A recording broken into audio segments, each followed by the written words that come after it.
dificuldades nos relacionamentos. E vocês bem sabem que eu escrevi um livro sobre casamento. Esse livro, especialmente, que é O Amor Sem Fim, esse livro, especialmente quando eu escrevi, eu tinha em mente, e como até hoje eu tenho em mente, levar os casais a considerar a importância de dar atenção àquilo que é basilar, que é pilar, ou que são pilares numa relação. E alguns desses pilares, eles são desatendidos. E nós vamos ficar muitas vezes exigindo mais do outro do que até mesmo percebendo a si próprio nessa relação. Então, quando pessoas trazem suas dificuldades aos conselheiros, aos cristãos, mesmo os pastores, as pessoas que se dispõem a ajudar outras em seus relacionamentos, trazem a mim as suas questões. Nós vamos basicamente orientá-las a buscar a Deus por entendermos que Deus é um pilar do casamento de cristãos que não pode faltar. E que as pessoas são ensinadas a orar, são ensinadas a crer em Deus, buscar as suas promessas, considerando que Deus vai agir em favor da restauração do seu casamento, da mudança do seu casamento, mudando o coração do outro. Mudando o coração do outro. Fazendo com que o outro atenda às minhas expectativas, atenda às minhas necessidades. Então Deus precisa intervir no outro. Esta é uma realidade? Sim, Deus intervém, Deus abençoa, Deus está interessado em restaurar, em curar o seu relacionamento, em fazer você feliz outra vez? Sim. A oração é uma ferramenta para alcançarmos objetivos desejados em nome de Jesus? Sim, a oração é uma ferramenta. O jejum é uma ferramenta espiritual, uma disciplina espiritual que nós podemos usar para então termos o coração habilitado a ter mais sensibilidade para ouvir a voz de Deus? Sim, orar, jejuar, esperar em Deus, confiar em Deus, buscar na palavra, todas elas são ferramentas espirituais que vão nos favorecer a vermos o milagre acontecer.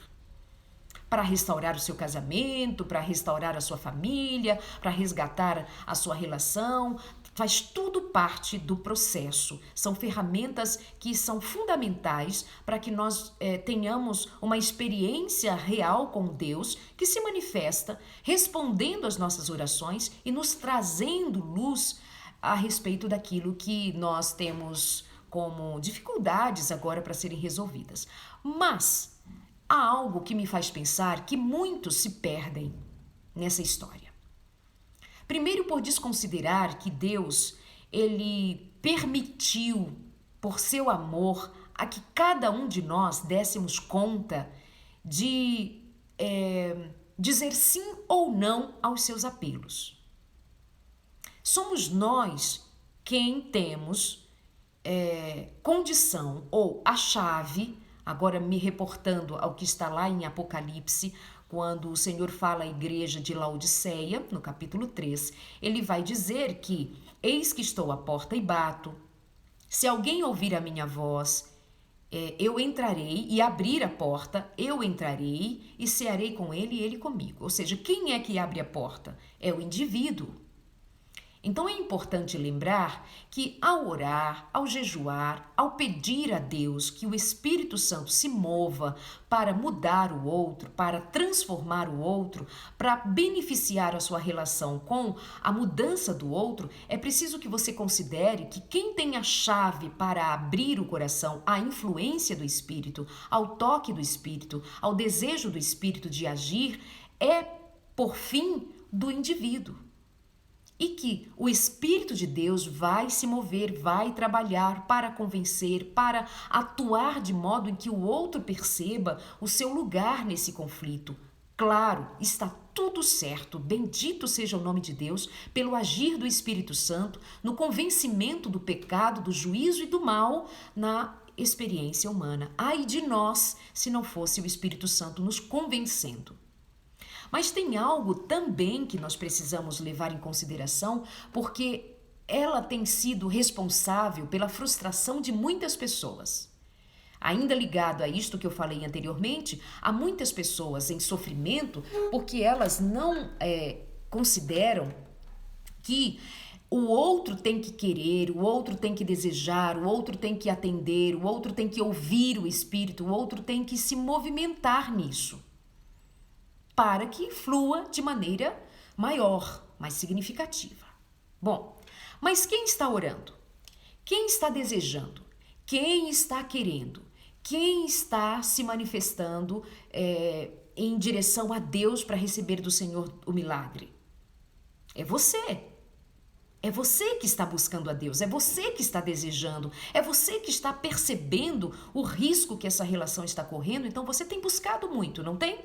Então escute o que Tiago diz na sua carta, no capítulo 1, verso 5, ele diz: Se porém algum de vocês necessita de sabedoria, peça a Deus que a todos dá liberalmente, generosamente, sem reprovações, e ela lhe será concedida. Sem reprovações, e ela lhe será concedida. O Senhor não vai reprovar esta oração. O Senhor não vai reprovar este pedido. O Senhor vai dar sabedoria com generosidade e sem reprovação, e ela será concedida assim, liberalmente, perfeitamente. Ou seja, o Senhor tem interesse de te dar sabedoria. Antes de você esperar que as tuas orações, o teu jejum, a tua entrega, a tua busca de Deus para mudar ao outro aconteça, você precisa buscar em Deus sabedoria. Porque até para orar nós precisamos ter sabedoria. Até para entender os milagres, para entender o mover de Deus, a gente precisa ter sabedoria. Tem gente que confunde as coisas porque não tem sabedoria. Tem gente que não enxerga os milagres que estão diante dos seus olhos porque não tem sabedoria, não tem discernimento. Não sabe ter discernimento entre uma coisa e outra, porque se não sabe, falta sabedoria. Então, é possível que você esteja numa expectativa de ver a mudança do outro, de ver o que o outro vai fazer para que esta situação mude, sem que você tenha se dado conta de que primeiro você precisa ser um homem ou uma mulher sábia para se movimentar de maneira sábia e possa sabiamente colher os frutos tão desejados, tão aguardados. Entende? É possível que mesmo você, amada, que está orando, que está desejando, que está querendo tanto que o Senhor opere no seu casamento, mas é possível que você ainda não esteja agindo com sabedoria. A sabedoria precisa se mostrar nas suas palavras, nas suas atitudes, a sua forma de se movimentar nessa relação. A sabedoria vai se mostrar na sua paciência, no seu cuidado. A sua sabedoria vai se mostrar também na firmeza. Porque esse é um ponto que a gente desconsidera, que amor também se movimenta entre a firmeza, a gentileza. A firmeza e a gentileza, eles são ingredientes que fazem parte de uma relação. Então, até para ser firme, precisa ser sábio. Até para ser generoso, bondoso, paciente, vai ser necessário que se mostre como em sabedoria. Ser paciente não é somente levar na cara todo dia e pá, pá, pá, pá, e você ficar ali naquele movimento pacientemente degradante. É preciso checar para saber se esse modus operandi é um movimento sábio. Então, falta sabedoria nas relações e falta sabedoria para lidar com as adversidades, com os problemas. Falta sabedoria, mesmo orando, mesmo jejuando, mesmo buscando a Deus, mesmo mulheres que dizem assim, Darleide, eu tenho pedido muito a Deus, eu peço muito a Deus para o meu marido mudar, eu peço para o meu marido, eu peço para Deus mudar, eu peço, Darleide, eu peço, mas nada muda. Aí eu vou checar. E o que mudou no seu coração? Não, mas não tem nada errado comigo, eu estou fazendo a minha parte, eu estou correndo atrás, eu estou orando. Precisa da sabedoria para checar aí o seu coraçãozinho, para saber o quanto você realmente tem contribuído para que haja pacificação. É preciso ver se no teu coração tem se desenvolvido frutos da carne ou frutos do espírito. Ira, ciúmes, raiva, contendas, são espíritos da carne. Você tem participado disso? Você me diz que tem buscado a Deus para Deus intervir no seu casamento, mas eu estou escutando daqui os seus gritos. Eu estou escutando daqui as pancadas em casa. Eu estou escutando daqui a violência, a agressividade. Eu estou escutando daqui e é você que tem se permitido a viver dessa forma. Então falta sabedoria. Gente, é preciso ter sabedoria até para deixar o outro ir. O outro não quer ficar. Deixa ele ir. Deixa o outro partir. Ele não quer ir? Ele não quer? Então deixa ir. Sabedoria. Porque no amor também... Mas como assim, Darleide, de sabedoria? Porque no amor também se manifesta a liberdade. O outro quer? Então vá. Porque Deus amou o mundo de tal maneira que deu o seu Filho unigênito, ou seja, no amor se manifesta a entrega até o extremo de deixar partir, de deixar ir, se não quer ficar. Ter sabedoria de que os seus gritos, os seus argumentos gritados, as suas queixas, os seus ciúmes, as suas raivas, as suas iras, mesmo que sejam legitimados por comportamentos inadequados do outro, mesmo que sejam legitimados pela falta de respeito do outro, mas é preciso que você tenha sabedoria para perceber que a sua maneira de agir só está pondo o outro ainda mais longe e que às vezes é melhor deixar o outro ir porque simplesmente o outro é livre para ir, porque nas relações humanas não se abre mão da liberdade. E às vezes depois que vai, se dá conta do que deixou, se dá conta do que perdeu, se dá conta do que está fazendo e volta. E volta valorizando mais, volta querendo mais e volta se responsabilizando mais. Mas quanto mais você grita, quanto mais você briga, quanto mais você faz desse jeito, mais você alimenta o egoísmo do outro, a raiva do outro, a indiferença do outro. Gritos não despertam amor. Gritos não despertam carinho. Brigas não despertam relações que estão morrendo. Elas matam mais. As brigas matam mais. Claro que tem um momento de uma discussão mais acalorada. Não estou falando de discussões acaloradas. Eu não estou falando disso que faz parte da comunicação quando ela chega num nível em que o outro quer se posicionar de alguma maneira mais firme. Isso acontece nas relações. Não sejamos inocentes de sempre achar que um diálogo ele vai sempre ficar ali no limite do tom de voz mais baixinho. Às vezes vai se tornar uma discussão mais acalorada. Ponto. Mas isso não chega a ser uma briga desrespeitosa e que se repete várias vezes na semana e vocês vivem brigados e hoje vocês estão brigados mais uma vez. A pergunta que eu preciso fazer é: por onde anda a sabedoria? Então, aquilo que você tem ido buscar em Deus, o milagre que você está indo buscar em Deus, ele precisa se mover primeiro em você. E eu te pergunto, onde está o milagre da transformação do teu coração? Onde está o milagre da transformação dos teus pensamentos em relação a tudo isso? Onde está o milagre para fazer com que o seu coração seja mudado de um coração ciumento para um coração seguro? Sim, Darleide, mas ele isto ou aquilo. Tá, no outro momento vamos falar sobre ciúmes especificamente. Mas É preciso lembrar que o ciúmes é um fruto da carne, portanto, um fruto da minha insegurança, um fruto do meu medo. Ei, então vamos buscar sabedoria em Deus para lidar com isso. Mas o ponto que eu quero compartilhar e estou compartilhando com você é a necessidade que você precisa perceber como urgente, é a necessidade de ser sábio, de ser sábia. Para que você não fique insistindo a que Deus faça um milagre no coração do outro, a que o Senhor faça um milagre de restaurar o seu casamento, esperando do outro, sendo que Deus está esperando que você tenha sabedoria para pôr em prática aquilo que o Espírito Santo quer que você pratique. Entende? Começa por você.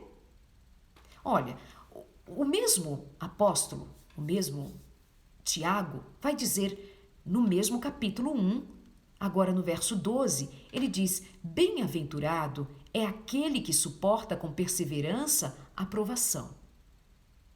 É preciso ter sabedoria até para perceber o que seja uma provação que é da vontade de Deus, que seja suportada, porque em sendo suportada, nós poderemos ser aprovados pelo Senhor e receber dele a coroa da vida, a qual o Senhor prometeu aos que o amam.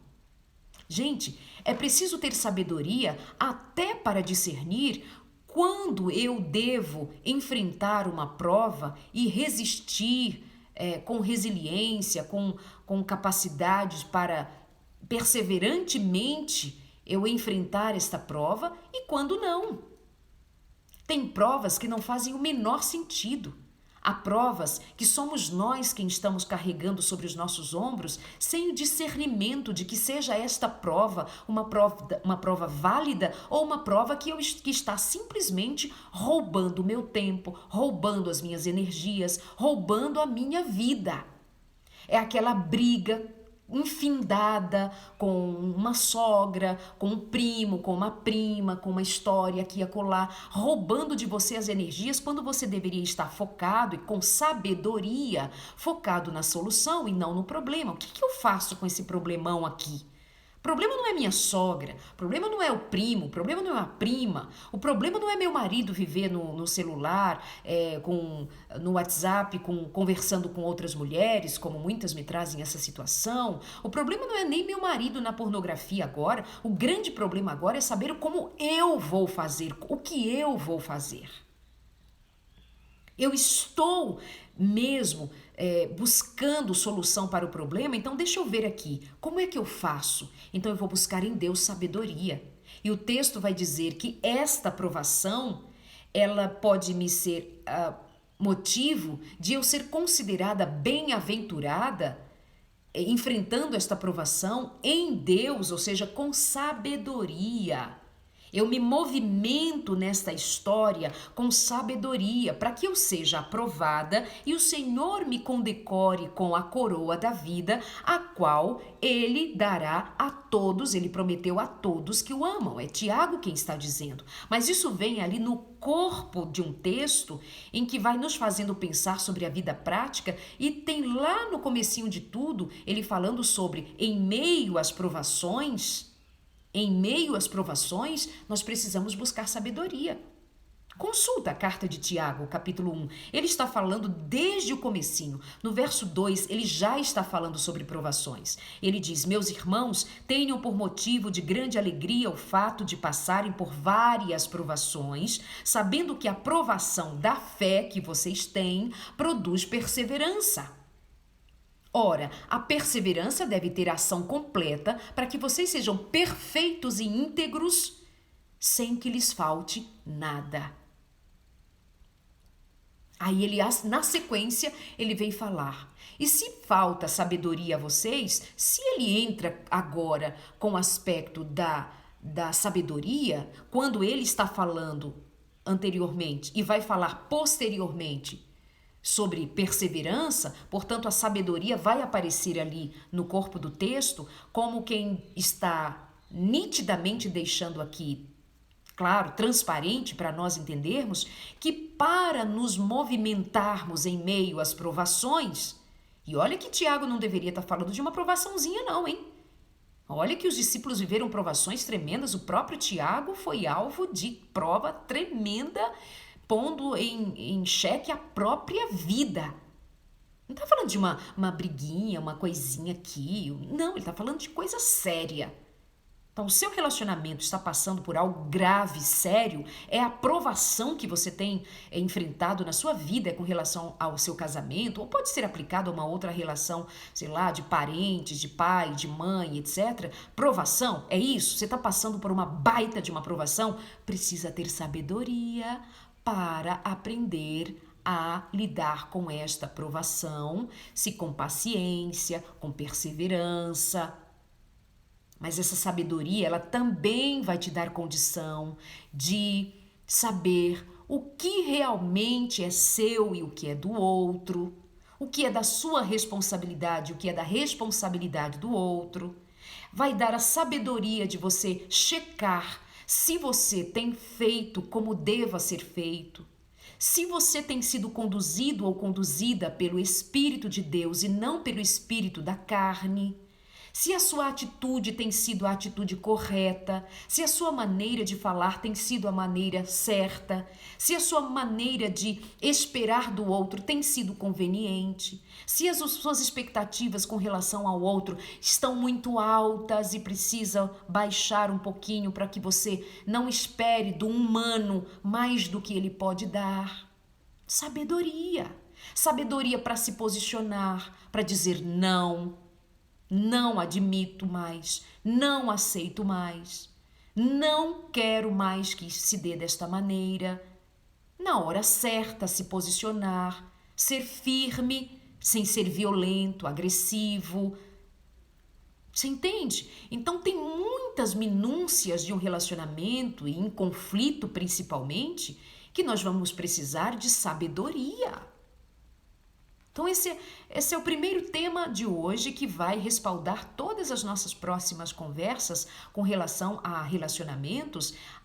É a necessidade de, em vez de você focar na mudança do outro, na transformação do outro, no resgate do seu relacionamento a partir do que o outro vai fazer, você precisa ter sabedoria, meu amor. Você precisa ter sabedoria. Vai ser preciso sabedoria até para reconhecer que você que se responsabiliza, ou você foi parte ativa na destruição dessa relação. Vai precisar ter sabedoria para reconhecer, mesmo que doa, para pedir desculpas, para pedir perdão, para mostrar uma outra disposição para fazer a diferença. Você me entende? Se, porém, algum de vocês, no enfrentamento da dificuldade, precisa de sabedoria, vai buscar. Mas o Tiago também vai dizer assim, né? Que é preciso ter fé para isso. É preciso ter fé, não duvidar, porque, veja bem, peça, porém com fé, em nada duvidando, pois o que duvida é semelhante à onda do mar, impelida e agitada pelo vento. Que uma pessoa dessas não pense que alcançará do Senhor alguma coisa, sendo indecisa e inconstante em todos os seus caminhos.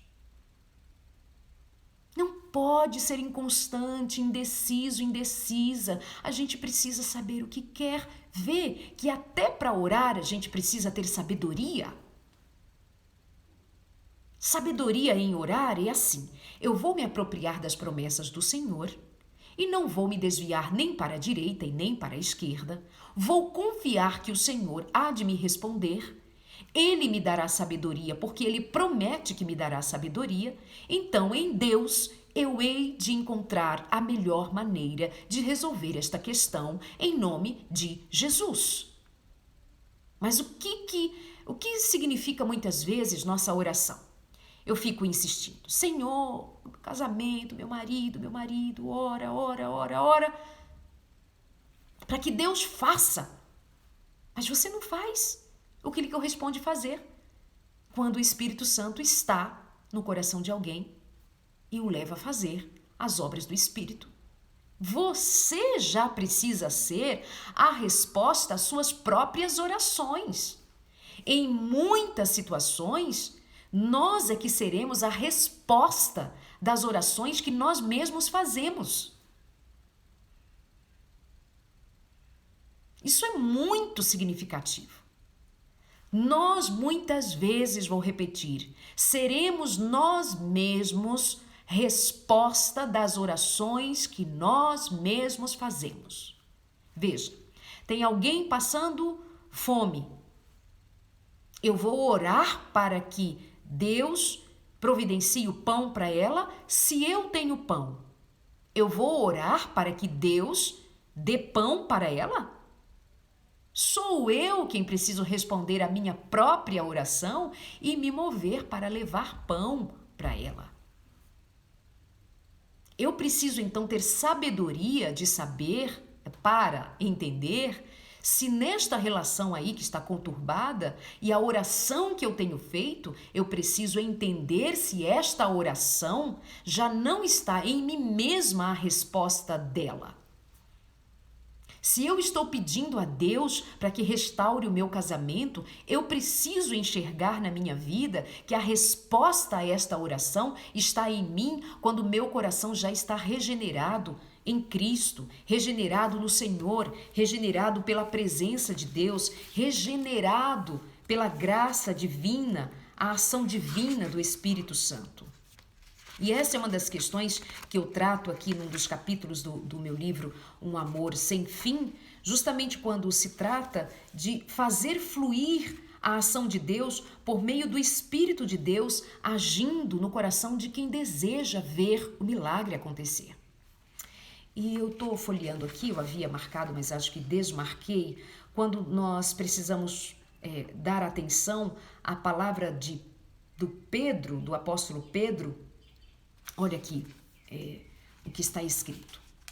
Vou ler para você. 1 Pedro 1:22. Ele diz: considerando, pois, que tendes a vossa vida purificada pela obediência à verdade, que leva ao amor não fingido, amai uns aos outros de todo o coração, fostes regenerados, não a partir de uma semente perecível, mas imperecível, por meio da palavra de Deus, a qual é viva e operosa por toda a eternidade. Que coração é regenerado? Quem é regenerado? Quem está atento ao Senhor. Então você fica pedindo regeneração para o coração do outro, e isso tem o seu lugar. Nós somos intercessores. E nós não vamos abrir mão de sermos intercessores para que Deus encontre a oportunidade de tocar o coração do outro, de salvar o outro, de mover o coração do outro na direção de aceitar o Senhor Jesus, ainda que a decisão seja do indivíduo, mas o Senhor há de favorecer sempre, o Senhor há de buscar aquele filho. E nossas intercessões participam desse mover de Deus. Mas o apóstolo Pedro está dizendo que o nosso coração foi regenerado a partir da palavra, a partir do conhecimento de Deus. Nosso coração regenerado. Nós precisamos de regeneração primeiro. Nós. Bom, aqui no meio do capítulo eu vou dizer a respeito de Deus esperar que nós tenhamos atitudes proativas, promissoras para essa relação. Você acha que às vezes nós não agimos com egoísmo? Deus diz claramente como devemos agir com o nosso cônjuge, que palavras de sarcasmos e condenação nunca deveriam ser pronunciadas. Mas, vira e mexe, estamos utilizando artifícios como esses, de críticas, de brigas, de iras, movidas por iras, por raivas, não é? Vira e mexe, nós estamos utilizando artifícios como esses para magoar o outro. Nesses momentos também descartamos os conselhos de Deus e teimamos em resolver as coisas do nosso jeito.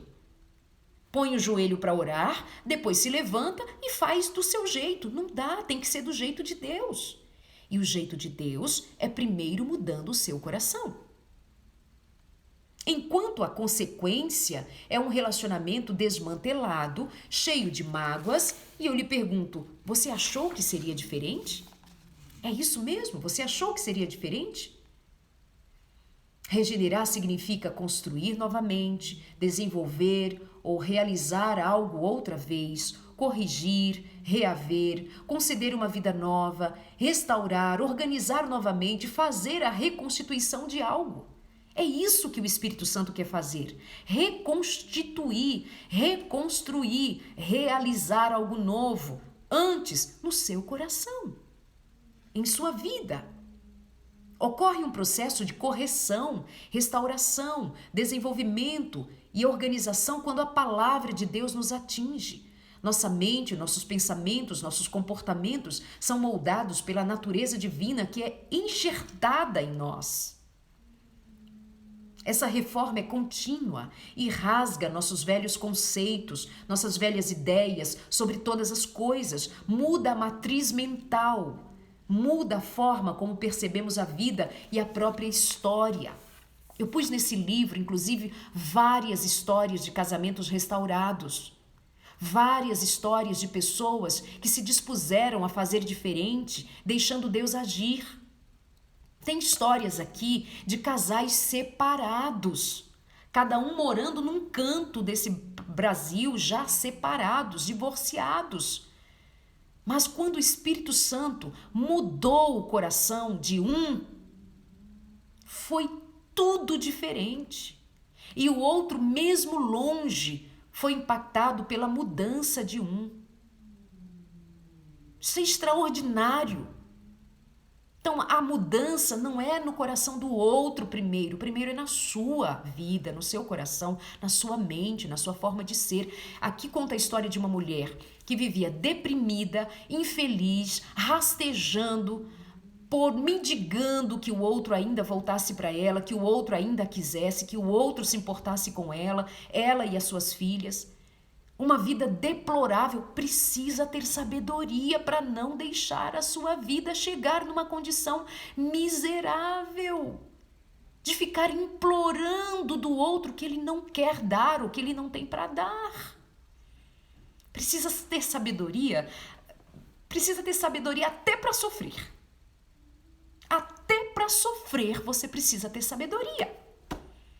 Porque se no sofrimento você não souber sofrer, então o próximo estágio é o estágio do desespero. E no desespero, meu amigo, minha amiga, desesperados nós não nos movemos para a vida, nós nos movemos para a morte. Porque no desespero, as tentativas, elas são muitas vezes contrárias à razão. Sabe quando alguém está se afogando e assim, por causa do medo, bate o desespero e ela se debate, ela tem muito maior facilidade de afogar, é ou não é? Ela tem muito maior facilidade de afogar quando ela se desespera. Então quem está vendo aquilo acontecer diz assim: calma, não se desespera, não se desespera.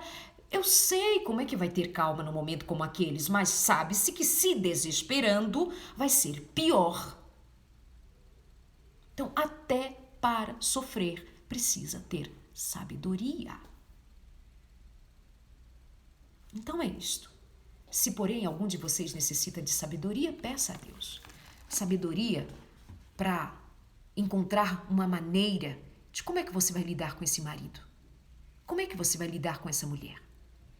Como é que você vai lidar com essa traição, com esse adultério, com essa indiferença, com esse afastamento? Como é que você vai lidar com o fato de ele ou ela ter dito para você que não te ama mais? Precisa ter sabedoria. Não tem uma pílula mágica lá na farmácia. Tem sabedoria que Deus dá. Sabedoria. Quando eu faço mentorias, e eu tenho feito mentorias, é provável que você já tenha me ouvido falar disso, oferecer isto.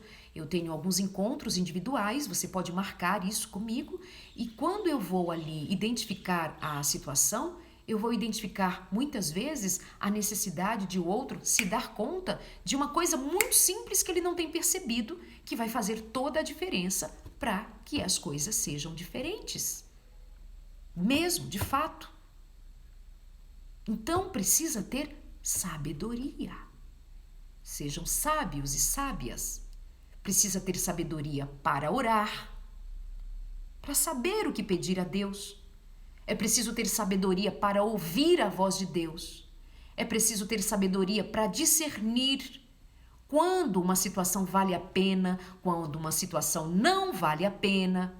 Ter a sabedoria de compreender que quando o outro diz não, é o não do outro que precisa ser respeitado, e agora considerar que só o Espírito Santo poderá fazer a diferença lá, mas que antes você há de viver uma experiência real com o Espírito, deixando que o Espírito Santo mude o seu coração. Essa raiva que você carrega, esses ciúmes, essa ira, esse ódio, essa briga, essa confusão que você está metido, para com isso. Para com isso. Precisa ter sabedoria, meu amor. Precisa ter sabedoria para deixar, para largar, para ficar, para se mover, para ir, para vir, para subir, para descer. A vida é toda pautada em ter ou não ter sabedoria. Aí você escolhe. Tá bem? Pense nisso. Seu casamento, antes de ser restaurado, antes de ser regenerado, o Espírito Santo quer regenerar, como disse o apóstolo Pedro, no texto que eu li anteriormente também, que está num dos capítulos do meu livro. Você precisa considerar que o Espírito de Deus quer primeiro regenerar o seu coração, a sua mente, a sua forma de pensar, a sua forma de enxergar a vida. Que o Senhor quer que você tenha o colírio do Espírito Santo para que você tenha visão sobre o que realmente importa. Tem mulheres que estão dando de tudo na vida por causas que não importam. Importam para perder tempo, importam para perder saúde física, mental e espiritual, para perder a vida. Há homens que estão se entregando por causas que não fazem o menor sentido, porque não tem sabedoria. Então, que Deus te abençoe com sabedoria. Que a graça de Deus se manifeste na sua vida e você perceba o dom de Deus se manifestando em você. E quando você for agente de transformação, as coisas mudam. Invariavelmente elas mudam. Alguma coisa acontece quando você muda. Então eu trato muito disso aqui no meu livro Um Amor Sem Fim. Fica a dica aí de leitura para vocês. Um Amor Sem Fim. Você pode falar comigo no meu site, você pode ir lá no darleidealves.com ou pode me mandar mensagem no 12981656750 e pedir o seu livro também. Tem o Amor e Cura em áudio, e esse daqui que é especificamente sobre casamento não está em áudio, mas você pode pedir e eu mando dedicado para você. Deus abençoe, obrigada por sua companhia. É uma pena que não tenha dado certo no primeiro encontro, mas repetimos, você veio, ficou, minha gratidão, meu carinho, que bom que deu certo o áudio agora. Ponham em prática e lembre-se disso. Até para sofrer, precisa ter sabedoria. Até para que você considere o quanto você é agente fundamental para que sejam vistas as diferenças necessárias naquilo que tem sido para você até hoje instrumento de provação. Deus te abençoe. Um abraço, um bom domingo e até amanhã às 7 da manhã, em nome de Jesus. Que o Senhor te abençoe e te guarde. Que o Senhor faça o seu rosto, o rosto dele, resplandecer sobre você. Que o Senhor tenha misericórdia de você e de mim e nos dê a paz. Deus te abençoe. Tchau.